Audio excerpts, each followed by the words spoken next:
This is how I 5 times my hourly income with video editing step by step. And so hopefully you can as well.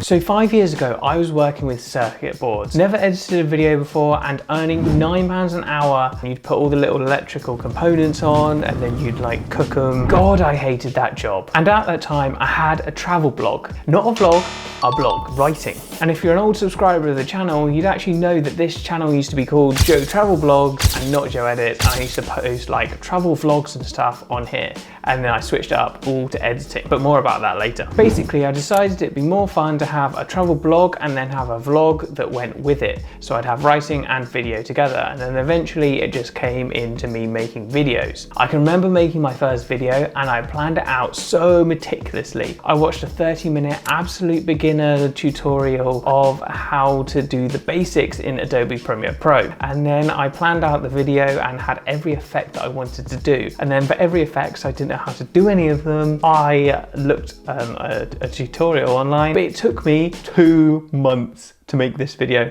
Just give it a watch. What's up guys, it's Joe Travel Vlogs and welcome to my very first video. Hang on a minute. Who is Joe Travel Vlogs?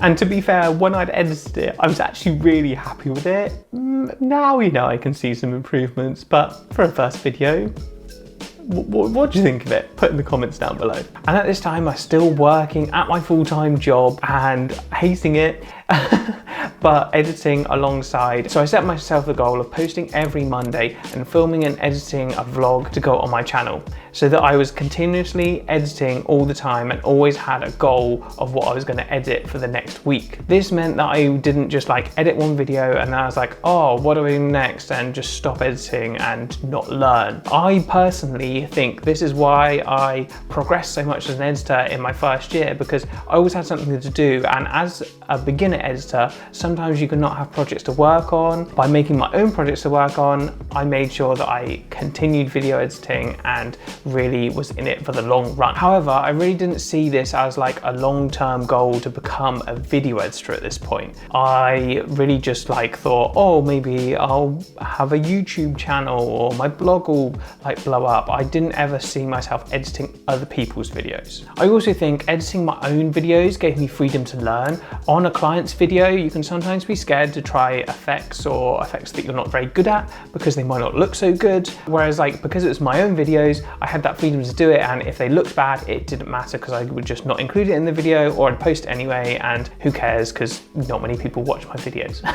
So that freedom of having a YouTube channel at the start was really nice, and editing my own videos, I think the freedom really helped me learn quicker and try more things and not be scared to fail like you would be on a client's video. But after 1 year, I did actually post a video every single Monday, and I managed to do that and I stuck to it, but I had earned £0 from video editing at this point.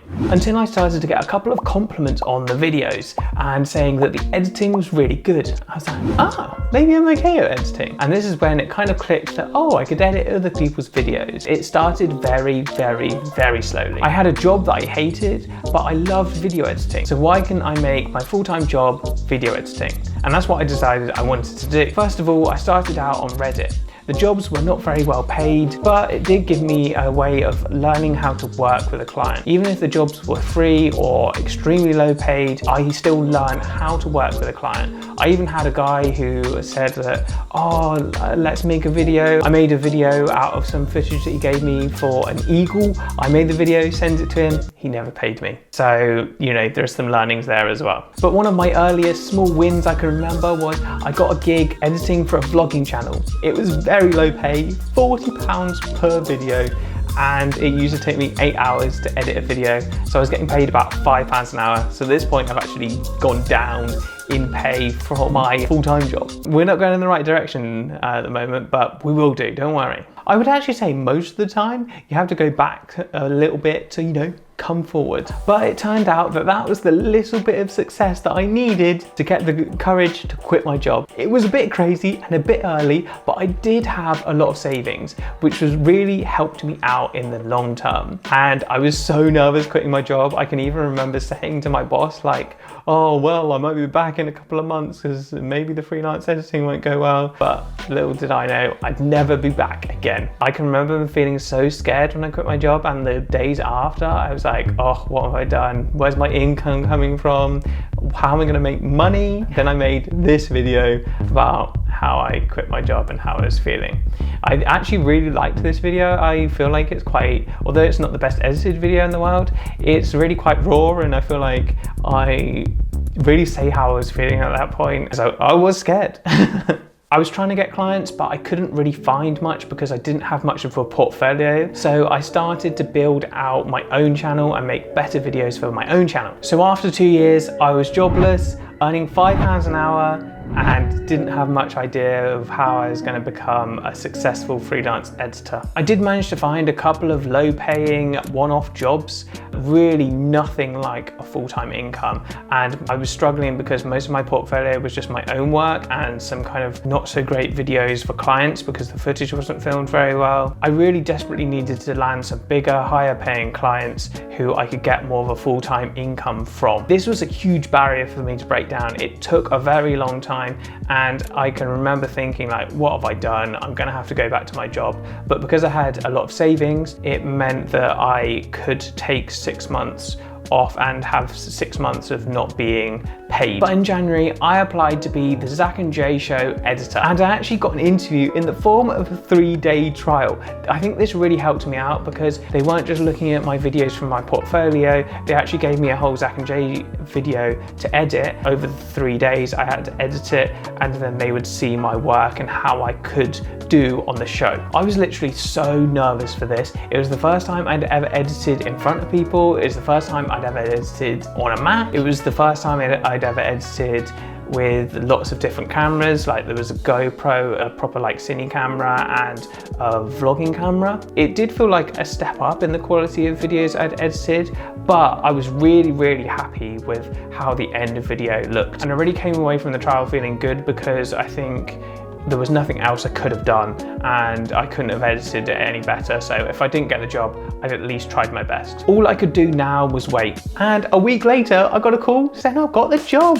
And it really did feel like I was an actor, you know? My first big break. After 6 months of searching for something that could be something like a full-time income, this was it. It was an amazing job, and I learned so much about storytelling, editing from the viewer's point of view instead of your point of view. And from being able to put this work on my portfolio, I then gained some other clients like Abby Roberts, True Geordie, Click for Taz, you know, big YouTubers with over 1 million subscribers, which was great. It really did feel like the floodgates opened, and once I had proof that I could do it for a big YouTube channel and knew the pressures of working for a big YouTube channel, I think other YouTubers trusted it and knew that I could do it. So if you are in that stage where you're struggling to get clients, you're struggling to get good work on your portfolio, because you know, in order to get good work on your portfolio, you need someone big to hire you, but without someone big hiring you, you can't get work on your portfolio. It's a bit of a catch-22 situation. Keep on going, keep on editing for those smaller clients, keep on working on your skills, maybe try and make a show reel with lots of animations. That's a different way to bolster your portfolio that I actually didn't do.